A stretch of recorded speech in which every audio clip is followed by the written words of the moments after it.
AP ఉద్యోగులు మరియు పెన్షనర్లకు ముగిసిన జేఏసీ సెక్రటేరియట్ సమావేశం. ముఖ్యంగా ప్రధానంగా చర్చించిన అంశాలు ఇవే. ఇక ఈ సమావేశంలో అనేక అంశాలు చర్చించి నిర్ణయాలు చేయబడ్డాయి. వాటిలో ముఖ్యంగా జిల్లా జేఏసీలు ఫిబ్రవరి 25, తాలూకా జేఏసీ కమిటీలు మార్చి 10లోగా పునః వ్యవస్థీకరించాలి.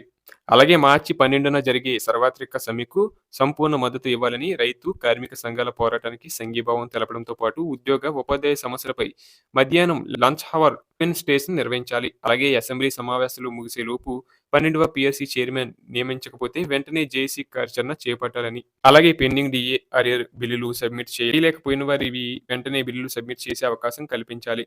ఇక కేంద్ర ప్రభుత్వ మెమో 57 ప్రకారం 2004కు ముందు నియామక ప్రక్రియ పూర్తి అయిన వారికి పాత పెన్షన్ అమలు చేసే ప్రక్రియ వేగవంతం చేయాలి. అలాగే ఉపాధ్యాయుల ఉమ్మడి సర్వీస్ రూల్స్ సమస్య పరిష్కారంలో ముఖ్యమంత్రి జోక్యం చేసుకోవాలి. సమస్య పరిష్కారానికి కమిటీ ఏర్పాటు చేయాలి. అలాగే రిటైర్డ్ అయిన ఉద్యోగ, ఉపాధ్యాయులకు చెల్లించాల్సిన గ్రాట్యుటీ, సరెండర్ లీవ్ ఎన్కాష్మెంట్ వెంటనే విడుదల చేయాలి. ఉద్యోగ, ఉపాధ్యాయ బకాయిల చెల్లింపులకు చర్యలు తీసుకోవాలి. అలాగే పెన్షనర్లకు తగ్గించిన అడిషనల్ క్వాంటమ్ పెన్షన్ పునరుద్ధరించాలి. కోవిడ్ తర్వాత ఆ తర్వాత కాలంలో చనిపోయిన ఉద్యోగ, ఉపాధ్యాయుల కుటుంబాలకు కారుణ్య నియామకాలు వెంటనే చేపట్టాలి. పబ్లిక్ సెక్టర్ ఉద్యోగులతో పాటు ఎంటీఎస్ టీచర్లకు రిటైర్మెంట్ వయస్సు 62కు పెంచాలి. మున్సిపల్ ఉపాధ్యాయుల పీఎఫ్ సమస్య పరిష్కారం చేయాలి.